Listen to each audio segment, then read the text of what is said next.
before you waste another minute or another dollar on marketing, trying to get your first or your next customer. I want you to stop what you're doing and please watch this video, because I'm going to show you how to stop wasting your time on all the deadbeat ideas that just aren't working and show you what you should be doing instead. Because there are a few things that actually do really work really, really well as long as you do them properly, and that's what we're going to talk about today.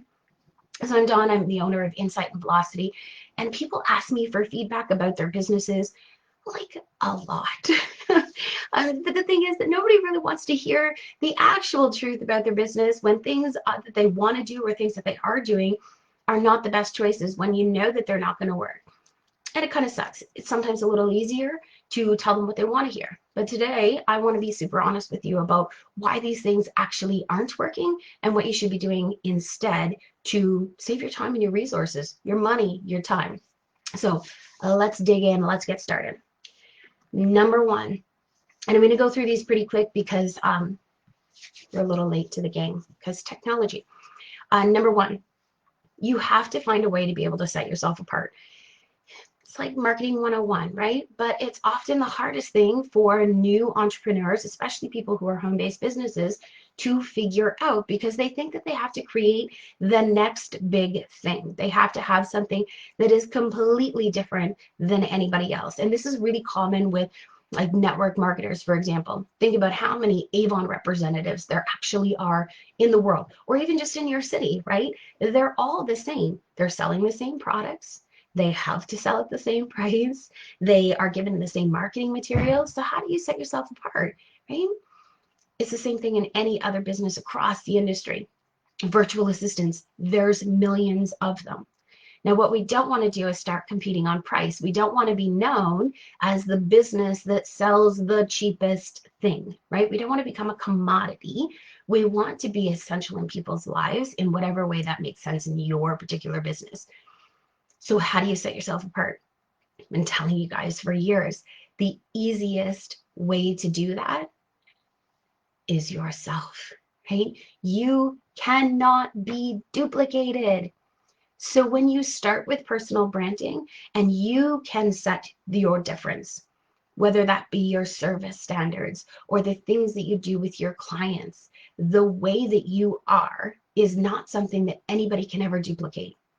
So if you are a hairdresser and you have a welcome package for all your brand new clients and somebody else goes and duplicates that idea, you can still come out ahead.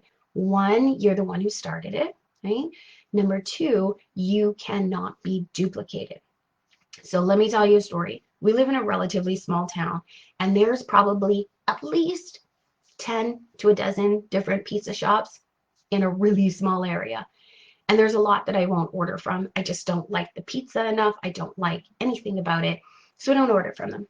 There's 4 in town that I will actually order from.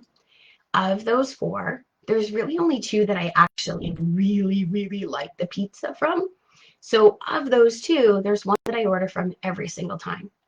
It's not because they have the best pizza, right? You'd think if they had the best pizza. They're also more expensive than almost every other place that there is. So why do I go there? Why do I choose to buy all of my pizza from that one place when I've got options in town? When I walk into that store, it doesn't matter what day, doesn't matter what time, doesn't matter. Everybody stops what they're doing. They look up. Everybody puts a smile on their face and they greet me like I'm walking into Cheers. Now, they don't know my name. They have no idea who that is. But there is a little ruckus from the kitchen when everybody's saying, hey, how are you? Hey, come on in. Hey, hi. Right? You feel really good walking in there. I feel like I'm walking into like my family's kitchen. They still have no idea what my name is, and that's cool. The way that they make me feel when I show up is just amazing. When they're bringing the pizza out, somebody's always talking to me. Every once in a while, they're like, oh my gosh, this took, 5 minutes longer than what we told you. You had to sit here and wait. Grab yourself a 2-liter of pop out of there. Okay? They do all kinds of things. They are what makes their business unique. Now, they're a franchise. They're not like a mom and pop place. everywhere you go, you're going to find one of these Capri pizzas. But I love this one because of the people that are there, and that's how they've set themselves apart. So you need to take some time and figure out what can you do that's going to set you out apart. Okay, that's number one. Number two, social media. You can't do social media for the sake of having a social media marketing plan. Okay? That's not a good idea. It's really not a good idea. I can't tell you how many friends, family, acquaintances, just random people on Facebook groups that I happen to be in that are starting new businesses, and they are on Facebook, they are on social media, and they're just banging through different stuff. Now, the other week, we talked about why being busy isn't a good idea, right? We equate being busy with productive, which is very, very different, right? But social media, I find the reason that people are starting with it is because it's easy. You need zero knowledge for anything. It's not like setting up a website where you have to, I mean, even setting up a website is super easy anymore with WordPress and all of the templates and all the things that you can find. But setting up a Facebook page or a Facebook group, or even just using your own personal profile, it's so easy. And then we've got things like Canva out there where there's like pre-made graphics already. All you have to do is just put your picture in there, put your words in there, change the colors. It's so stinking easy. And that's why people are doing it. And then what they're doing is they're spending hours being busy to create social media graphics, content. And it's ridiculous because they're doing it strictly because it's the only thing that they kind of know off the top of their head to do, right? Business in general, you don't want to be the smartest person in the room. It feels real good, but if you can surround yourself with people who know more than you, then you're going to have a better understanding of what you should be doing in your business. And social media, while super duper important, is not the very first thing you should be doing. There are people who will, kind of overnight success it and kind of catch a wave a little bit, but that's generally not how it works. And that's why you find so many businesses, especially home-based businesses or network marketers, they start off, they go into social media, they're pumping everything out, they're like blasting through everything. And then a couple of months later, they burn out, they've got nothing left. It's because they're approaching things with the wrong objectives, with the wrong goals, and they're just kind of doing it wrong, right? So you can't do all of your time on social media. And there's a lot. If you Google, how to use social media, there's a bazillion ideas, right? Go find a Facebook group where your customers are at. Start, and they all work, guys. It's not that they don't, but there's a right way and a wrong way to do things. Now, I don't have time today to go into like all of the different stuff that goes into like social media marketing. In the bonus training that I'm going to do in the Facebook group next, I am going to go a little deeper into that and show you, when you're starting out, especially, even if you're not, because a lot of times I have clients that have been doing social media for years, making hundreds of thousands of dollars in their company, and they're still doing social media wrong. They can still learn a lot from what we're going to talk about. But I will, if you guys want access to that bonus training, if you leave a comment, put remind me, all one word, in the comments below. If you drop that, I will make sure that you get access to not only the show notes that I'm going to do after this particular video, which is kind of an expanded text version, but I'll also make sure you get that extra bonus training as well. Okay, so number one was having that USP, right? How am I going to be different? Preferably, it's your personal branding, it's you. And if you have questions about that, we can go further into that one another day. Number two is stop using social media for the sake of having a social media marketing plan, because there's strategic ways of doing it, and just throwing things out there and hoping for the best. Not a great idea. I'll be honest, my business page sat for years now, and there is no organic reach left on my page because I did not follow my own business rules because I've been so busy with all of my client work. But now that I'm getting back in and doing the things that I'm talking about now, the organic reach is going from like teeny tiny, and it's growing, right? So don't be like me. Don't let your business page just sit there. And that's what often happens. We start things we get moving on them. Oh, they're not really working. We get sidetracked. We leave it. We come back and we're like, how come this isn't working? There's a reason, and that's it. Okay, so those are the first two reasons. Number three, advertising. Now, I don't want people getting all up in my face about it. Advertising is amazing. You are going to need to advertise at some point. Love advertising. But most people, especially if you are starting up, if you're thinking about creating a business, if you're just starting off, if your business is not making a lot of money right now, there is some very inexpensive ads that you can do in the very beginning when I only had a couple of hundred people on my business page, and most of those were my family and friends. I did run some engagement ads to get a new people liking the page and aware of it. Those are great when you have the money to do them. But most people are trying to flood marketing, right? They're trying to push out their ads because they think, oh my gosh, all I need is just more people to see my stuff. All I need is more people coming to my website, or in a lot of cases, my Facebook page, because that's how we run businesses now.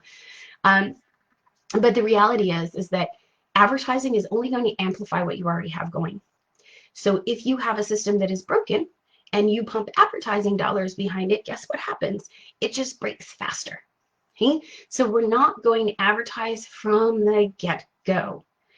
It's a really kind of bad idea. There are ways that you can do things with your social media and your marketing and kind of combine them if you have a plan, right? It's a strategic plan going into it. It's not just, oh, Dawn said that I should go and do this, and then I can pump marketing dollars behind it, and boom, I've got an instant business. Please don't do that, because I don't want my name stuck on that idea at all. But there is a strategic way of kind of building yourself into them. So you can use organic testing from your social media, from your emails, and figure out what your audience is actually responding to, and then move yourself into advertising. But please just remember that advertising on its own is only going to bring you more of what you already have. And if what you already have is broken bits and no sales process, no funnels, no customer journey, you are going to just get more of nothing. And then you're going to be super pissed off that you spent all of this money and time creating all of this stuff. And then you're going to be that person who says Facebook advertising doesn't work, or YouTube advertising. It all works. It works when you know what you're doing. Okay, so what can you do instead of kind of pumping all of these monies in? Because I know when we start off, we're very eager, right? We know we need to be doing more. We know we need to be marketing. We know we need to be on social media. We know we need to be doing our email list. But what should you be doing? The ideal is that you are still creating value. And this is going to go back to that first point that we made about the USP and how personal branding and becoming yourself can differentiate yourself from anybody else and never be duplicated. Right? You can start to produce content like we're doing here, or blog posts, or going live on Instagram, or doing real. It doesn't really matter what you want to do, whatever you're most comfortable with, but creating content that you can start to get out into the world, get in front of your audience, and see what starts to resonate with them. Now, I know that's super scary because everybody always thinks, oh my gosh, content creators, that means I have to be on video. One, no. Yes, that's what most platforms are moving towards because that's what most people are doing. And there's ways of getting around being on camera like this. You don't have to have fancy setups. If I showed you the way, maybe I'll have to take a picture after we're done this, because I don't have my tripod for my light. And the lighting in the basement where I moved my business office down to is super duper poor. If you go back and look at a couple of the previous videos with just the lighting here, it's really, really awful. So right now my ring light is sitting behind all of my stuff, and it's sitting on a Kleenex box on the box because it needs to be up high enough. And then I've got a webcam that's attached to my phone tripod, and my computer is actually over here. You don't need to be all fancy. We're going with what's actually working. I'll take a picture of this later and post it for you guys to see. But going back to what we were actually talking about and the real reason, focusing on the content that you're going to be putting out in whatever way is going to make sense for you. Now, there are some ways that you can make that a little bit easier. And I'm going to just, if you guys haven't used Jarvis before, I started using it like a week and a half ago, And I honestly thought this was going to be total bullshit. Now, I'm not a copywriter, so, and I know a lot of copywriters are super like, oh, no, this isn't what you should be doing. And there's a whole like other side of that one. But if you are concerned that you don't have time, you don't know what to write, you don't know this, you don't know that, it can help you make video scripts. It helped me make today's video script. The last several blogs, it's written like all of the content that I needed for it. I stick in a few little things that I want to say. It spouts out all of this really awesome stuff. And then I zhuzh it up a little bit and boom, I'm done. It's super duper cool. So if like content creation is holding you back because you don't know what to say, you're not a writer, you're not, you can't figure out how to do videos or whatever, I want you to check out Jarvis. I'm going to put a link down below as well. It'll be in the show notes actually, where you can get a free trial of it, and you can get like 10,000 words with them too. Super duper cool. I loved it, and I'm going to have a whole other video, I think, that we're going to do a little bit more about that. So we'll do that one. So we've talked about personal branding, differentiating yourself. We've talked about not using social media for the sake of using social media, right? Because that's our busy work instead of productive, actual revenue generating work. We've talked about stopping advertising and focusing on your content of different things, okay? The last one is more of a mindset, because what I find a lot of people do, and this is not just you, it's not just a couple of little people here and there. I have seen clients making multi-million dollars in their company have the same issue. So it's not just you, it's not just me. It's a huge mind shift change. And I'm including it here because I think it's super important to kind of get our head on straight. The reality is people are going to see your idea and they're going to mimic it. Okay, we have to move beyond this, mine, right? So when you can focus on what you're doing, you know who your target market is, you know what they want, because you're getting to know them. And there's a whole other training that you guys can do. It's free in the vault. And if you put the vault, all one word, if you drop that down below, I'll give you access to that too. There's a whole training on target marketing. But when you can figure out who those people are and really understand them and focus your energies there, okay, and stop worrying about the other shit. Stop worrying that somebody's going to steal your idea, because it's always going to happen. Why? And not only that, there are no new ideas. Every person, so here's a little, if you're new to marketing and you're like, oh my God, everything I see just sounds so freaking amazing. It's all the same freaking shit. It really is, guys. When you create a product, right? The number one thing that people will tell you across the board, and they might say it in different ways, is you need to create your thing. More than that, you have to have your own name for it. Okay, so pay attention over the next couple of days when you're Googling for different ideas, or maybe just go and Google for like 5 or 10 minutes. There are people who attach their name and put method at the end. So the Martinello method, right? It's all the same freaking shit. Trust me, it really, really is. And I get a little jaded when it comes to the marketing, because sometimes people are really good at copywriting and I get really excited about something and I buy it and I get in there and I'm like, I already know this shit, right? It's because all they ever did was just take the same general idea. As you can go back decades and decades and decades. The sales process, the psychology behind why people buy, how to create connection between, these were like, back in the 1800s when people are going door to door selling shit, right? The people who did well there, all it does is we're just going to translate it for today's times, It's the same stuff. That's why you can go back and look at somebody like Dan Kennedy's work from decades ago and apply the same principles, and now you've got winning copy. It doesn't change. And I got a little bit off on a tangent. Happens a lot. So I don't want you guys to focus on that. So people are going to steal your ideas. Know that as long as you are coming up with new ideas, you are always going to be at the forefront. Okay, so there is, I should find the story. I don't have time to do it right now, but there is studies of when companies were kind of putting in their marketing, they were the first one to say that we do this.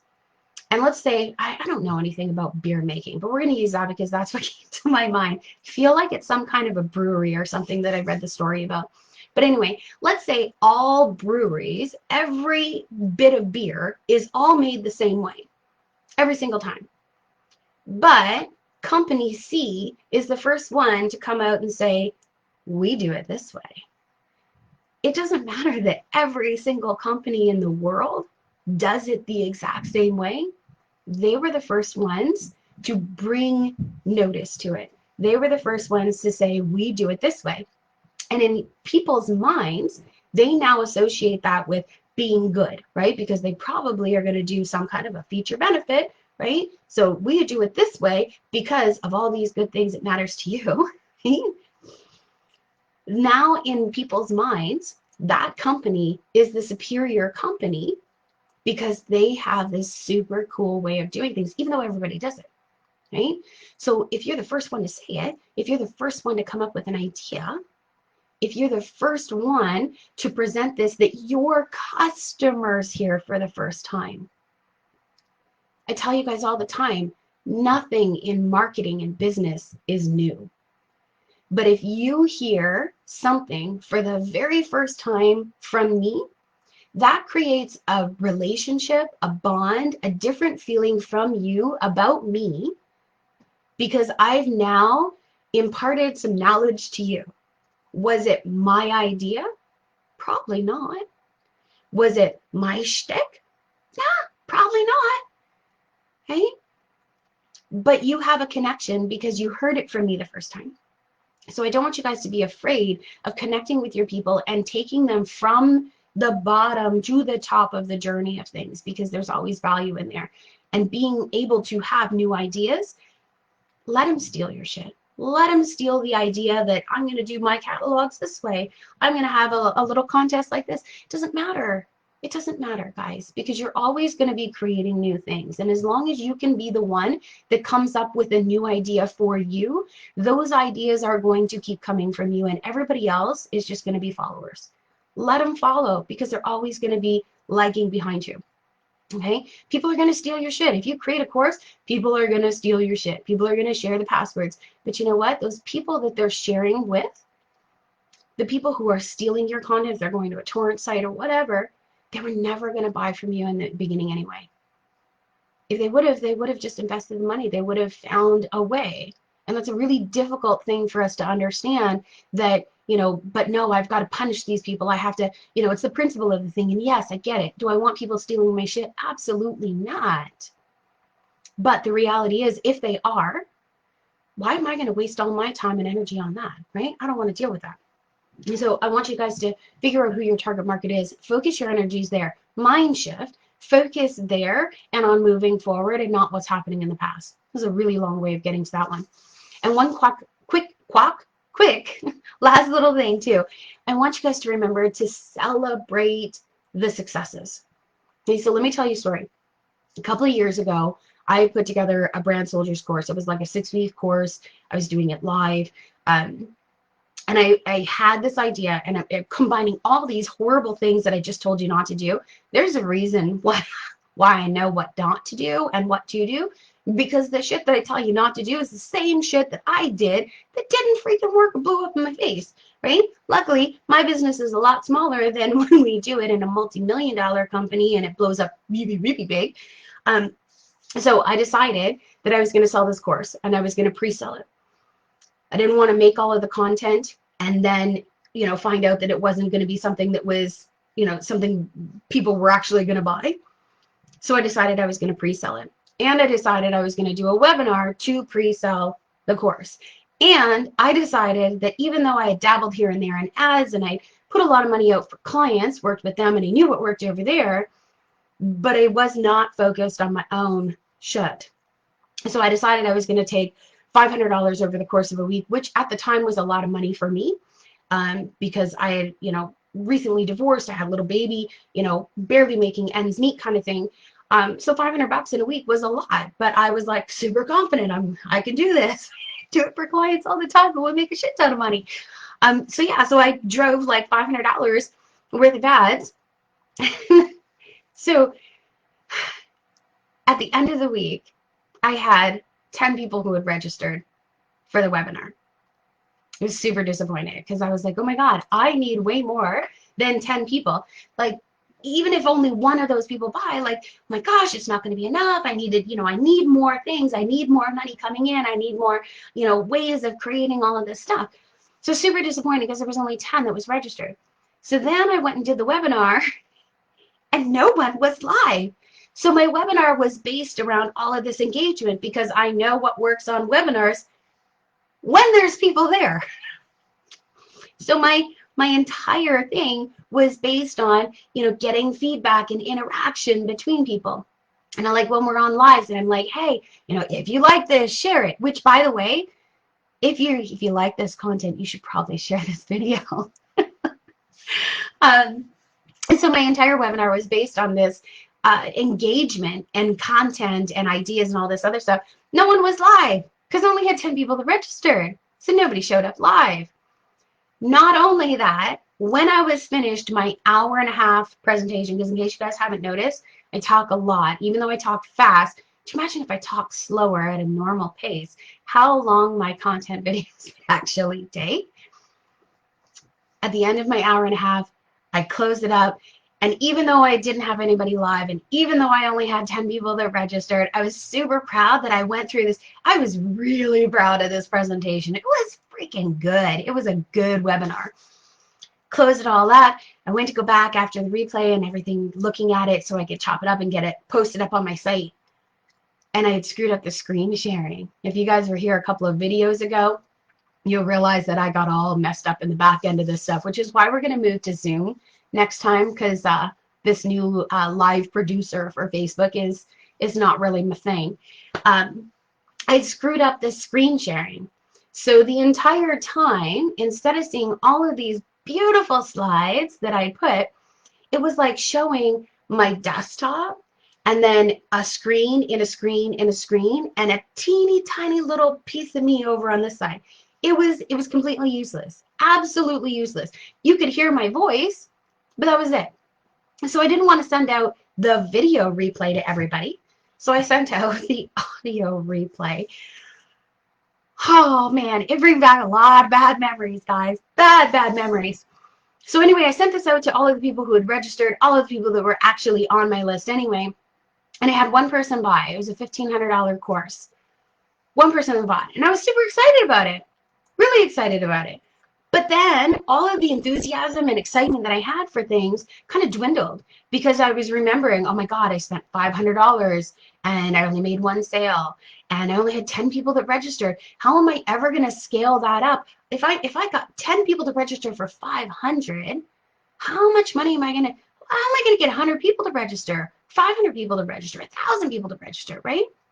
And then to get enough people to show up, like not one person showed up. I was going overboard with everything. And I thought, oh my gosh, yeah, I made a sale, but you know, I don't know how to scale this. It's not working, doing something wrong, right? The hell am I doing wrong?